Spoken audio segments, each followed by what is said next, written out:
राजा कंस बड़ा भयभीत था, बड़ा दुखी था। राजा कंस ने आज अपनी मुंह बोली बहन पूतना को बुला लिया।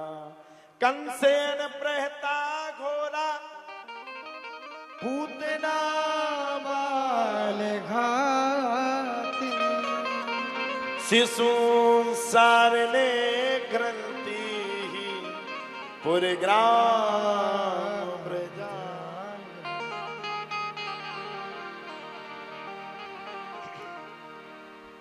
राजा कंस ने अपनी मुंह बोली बहन पूतना को बुलाया और जैसे ही राजा कंस ने पूतना का आवाहन किया वैसे ही पूतना प्रकट हो गई। बताओ भैया किस लिए मुझे याद किया?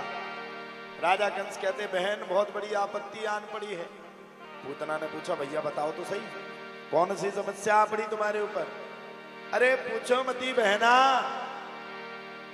इतनी बड़ी समस्या आ गई जिसका कोई निदान नहीं है। बहन ने पूछा ऐसी कोई समस्या नहीं संसार में कि उसका कोई दूसरा निदान ना हो, बताओ। राजा कंस से कहा बहन विष्णु ने आकाशवाणी करवाई थी कि 8वें गर्भ के रूप में वही आएगा। तो पूतना कहती फिर क्या हुआ? अरे बोले वो लड़का की जगह लड़की हो गई। तो बोले भैया समस्या क्या थी? लड़का की जगह अगर लड़की हो गई थी तो लड़की को मार देना था, समस्या खत्म हो जाती। अरे बोले बहना लड़की को मारने के लिए पत्थर पर पटकने के लिए गए, जब तक तो उस पुत्री ने अष्टभुजाधारी देवी का स्वरूप रख लिया। अब बोले जब उसने अष्टभुजाधारी देवी का स्वरूप रख लिया तो बड़ी समस्या है। बोले कौन सी समस्या? बोले उसने मुझसे हंस करके कहा अरे दुष्ट राजा कंस, तू मुझे क्यों मारना चाहता है? तुझे मारने वाला यदुवंश में अभी जन्म ले चुका है।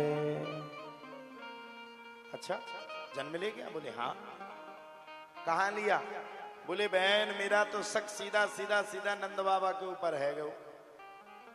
जिस नंद के घर में 90 साल से कोई संतान नहीं हुई, उस नंद के घर में एकाएक भगवान की कैसे प्राप्ति हो गई, कैसे बालक हो गया, ये मेरी समझ से परे। मुझे तो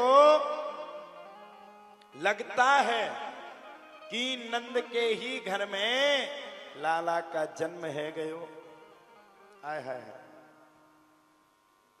जब इतनी बातों को सुना तब तो राजा कंस ने बहन से कहा बहन तू एक काम कर, 1 महीने से लेकर के 4 महीने तक के जितने भी बालक हो सब को मार डाल। पूतना बोली भैया गड़बड़ बात कह रहे हो। बोले क्यों?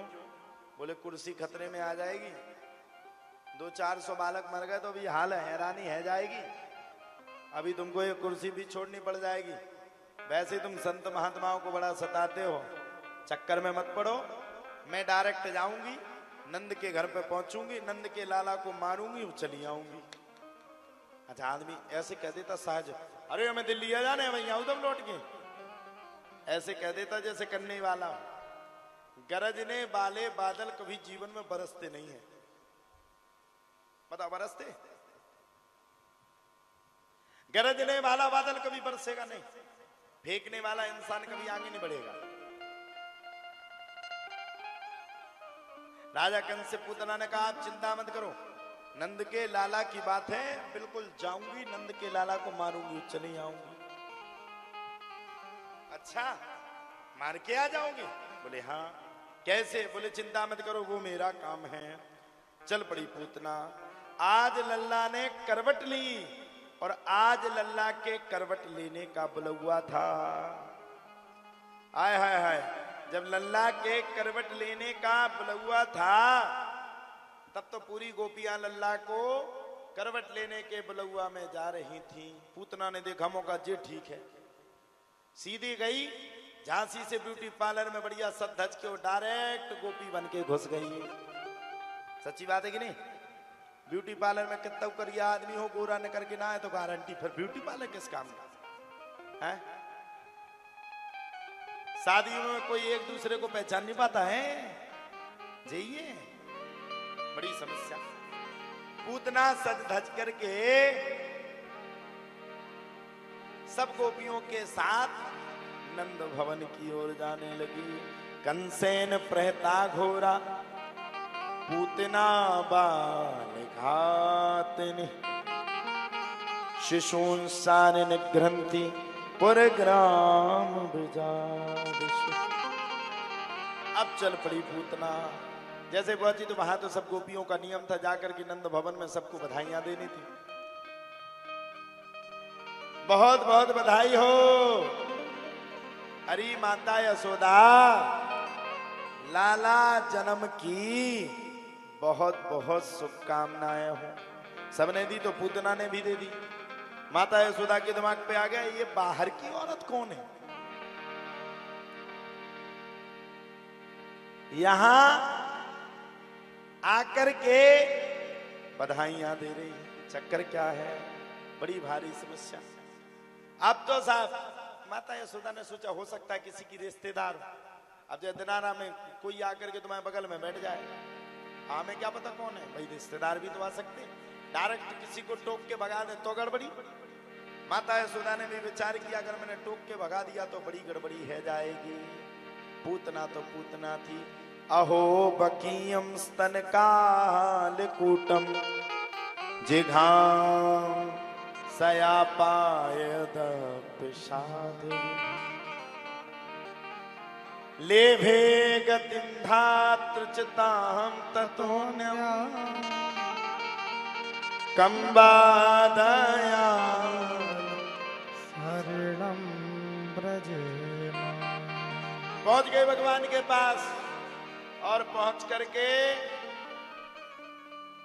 पूतना ने भगवान को कालकूट नामक विष पिलाना शुरू कर दिया। भगवान तो भगवान, उनको मानने वाला कौन पैदा हुआ भाई इस संसार में? भगवान को मारने वाला कोई पैदा नहीं हुआ, क्योंकि जगत को जीवाने वाले ही भगवान है। अब तो पूतना ने भगवान को कालकूट नामक विष पिलाना शुरू कर दिया। और जब पूतना ने भगवान को कालकूट नामक विष पिलाना शुरू किया तो भगवान ने विष भी पी लिया, दुग्ध भी पी लिया, सब कुछ पी लिया। अब तो पूतना के अंदर के प्राणों को खींचना शुरू कर दिया। अरे साहब छटपटाई अब लगा, अब तो जाने वाले हैं। चिल्लाने लगी छोड़ दे छोड़ दे छोड़ दे नंद के लाला। भगवान बोले गलत बात, तुम्हें किसने निमंत्रण दिया था कि तुम हमारे करवट बदलने के बुलगुआ में आओ? आई भी तुम्हें, दूध भी तुम्हें पिलाया, हम तो दूर दूर भाग रहे थे, अब हम तो बच्चे हैं, तुमने पिलाया हमने पी लिया। अब देखो मौसी, पहली बात तो किसी का यही से मौसियन से सावधान रहेंगे तुम्हारे। कभी को बैठी हो तो बड़ा ही नहीं मानी मौसी, कभी चाबी मचोड़ दे कौन पता है को बैठी थे मौसी बताई नहीं वे। अब पूतना ने भगवान से कहा, भगवान ने पूतना से कहा कि पहली बात मैं मौसी किसी के हाथ को पकड़ता नहीं हूं, और दूसरी बात जिसके हाथ को पकड़ लूं उसको जीवन में कभी छोड़ता नहीं। सच्चे साथी भगवान की तरह होते, इसीलिए तो कहते भगवान से प्रेम करो, अब किसी से मत करो।